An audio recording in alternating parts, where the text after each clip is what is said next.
What is going on, guys? So I've been thinking of what kind of videos I want to be making, and I came up with this brilliant idea. I love cars, so I figured why not make my videos about cars.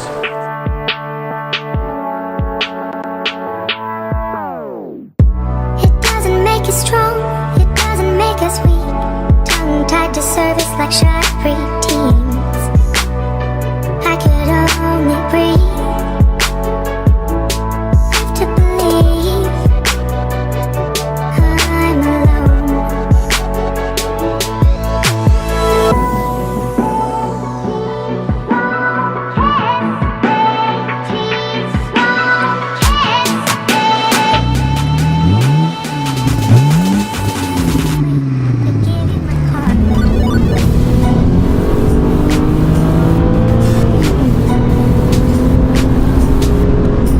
Today I'm in my friend's Amina's BMW 328xi. It's a 2007 model.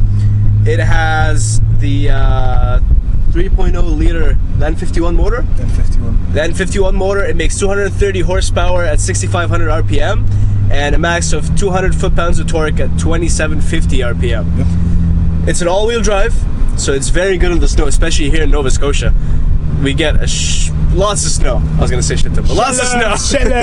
Lots of snow. Yeah. So definitely having the all-wheel drive Never got system. Stuck in the snow before. Never. Exactly. It goes from 0 to 100 kilometers an hour in about 6.9 seconds. But I think when he was driving, he got it in 6.7. So this car has the 6-speed automatic transmission, and it's very fast.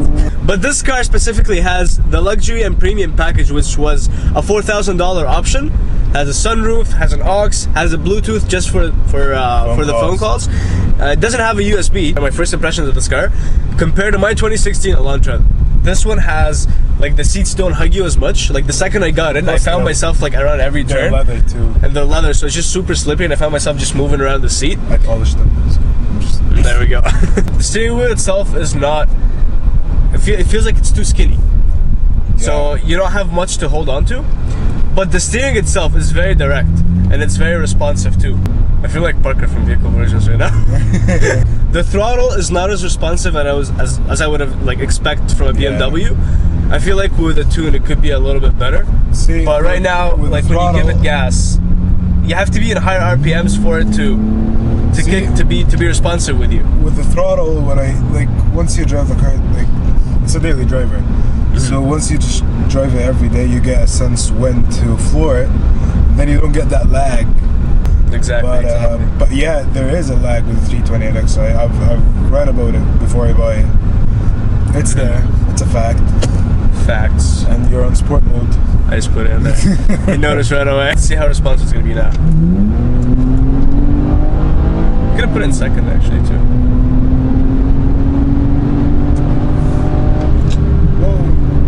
Oh, did you hear that? The crackle? The crackle. Oh, one thing I forgot to mention. It has a muffler delete, so it sounds amazing. Yeah, so when I bought it, with the muffler on, it has 230 horsepower. It's not much. I don't think it's that much. But it's just you don't get a feeling of those horses in the back. The horses in the back. No, before I got the muffler delete, I thought it would have a little bit of a drone.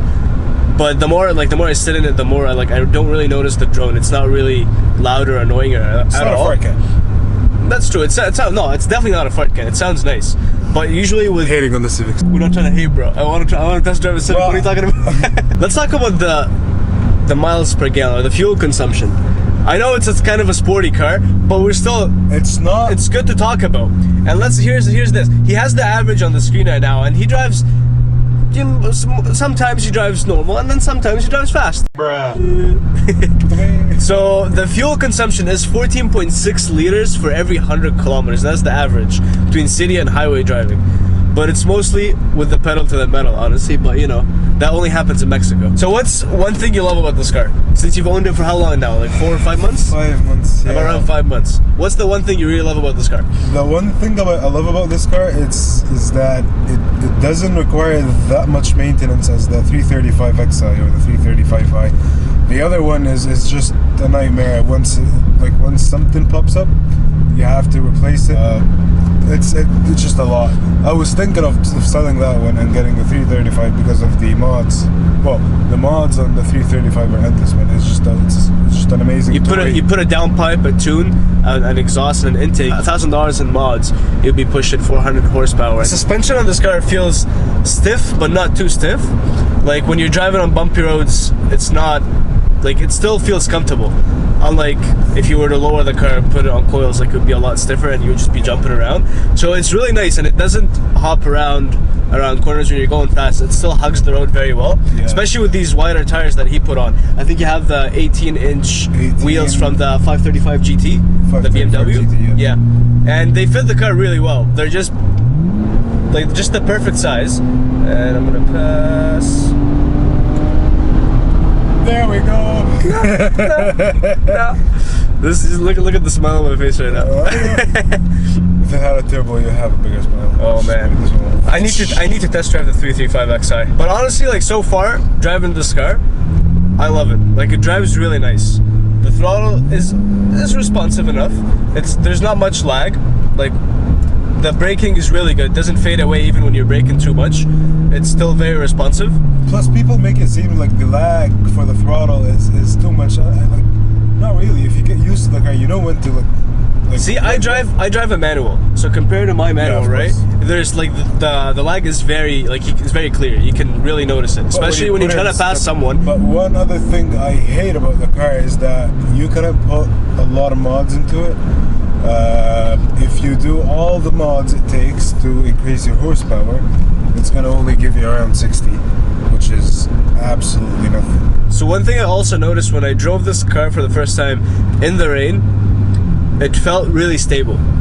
Like compared to my Elantra, and I'm gonna keep going back a lot to it because I've only had a handful of cars that I drove.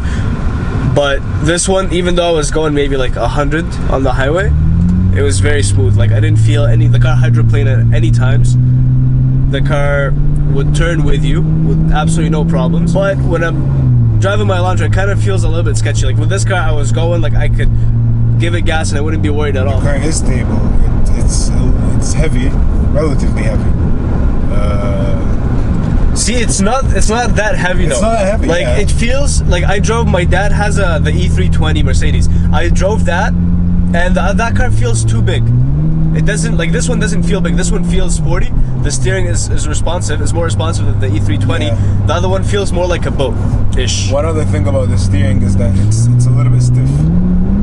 When you're going slow, it's stiff. I had a guy that owns a car shop, and because like I debadged my car, and he was like, "What year is it?" I was like, "You tell me." He's like, "Yeah, 2010, I guess." Honestly, the car looks very clean. It started off at $37,000 when it was new. That's US. But today you can easily pick one. When I checked it with the package. Oh, the package that you have, okay. It was like 43. Yeah, well, it starts off at 37 though. Yeah. But then it goes up until like 43, 45, and then you have the taxes added on top of that. But today, actually, you can pick the 2007 up for the 328 Xi for around anywhere from like 6,000 up until 10, like for a really clean one. So it's very affordable, and the maintenance on this car is not that crazy either. Like obviously, 335, yeah. Exactly, but even compared to the lower end cars like the Civics or the Elantras or the Hyundais or whatever, right? The maintenance is not that much more. Obviously, the parts are more expensive, but when you think about it, you're driving a sportier car, a more luxurious car. Before we go anywhere, oops, want some?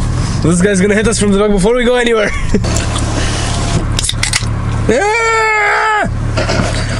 You sprayed me. Not sense, you dirty-minded f***. I'm sick, so I can't really taste anything. We had like a rainbow bagel earlier. It felt so good in my mouth, but I couldn't taste it. And also not in that sense, you dirty-minded f***. So what did you buy? Here's the thing. I want to upgrade my car. I've only had my car for a year. Is that a no? And I can't stand it. I'm getting there. But here's the thing. I love this car. Like, I drove it. It's really nice to drive. It's confidence inspiring. It's nice. But for me, I want something, after owning 6 cars, I want something with more power. All the cars that I've bought were within the 150 horsepower range to the 200 horsepower range. So I want something with more power. So for that reason, it's a no. But see, like for the next car I'm thinking of getting would either be, actually I was thinking about a 335xi or a 335i, but after reading all the reviews about it and all the problems it caused or it would give you, I just figured for me it's not worth it.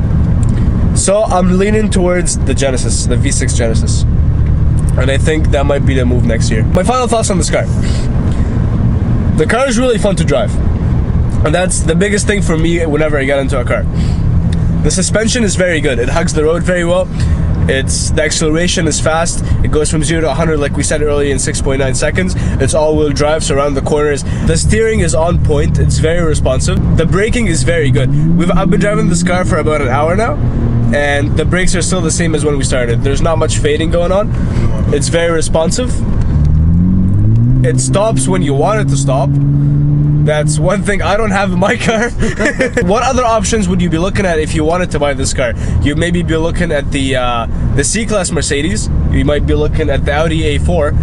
And these other cars, in my opinion, are more geared toward luxury. And this one is more geared toward the sportiness of the car. And it's different. Like, it's a different feel when you hop in an Audi or a Mercedes. This one gives you that sporty feel. The other one gives you more luxury. So it all, in the end, depends on what you want. If you want the more sporty, the sportiness feel, I would say you could either go with the Audi or the BMW, and if you want more luxury and the top end, you would go with the Mercedes. There we go. We're going a little bit faster here. I would. There we go. let's just focus on the road for now.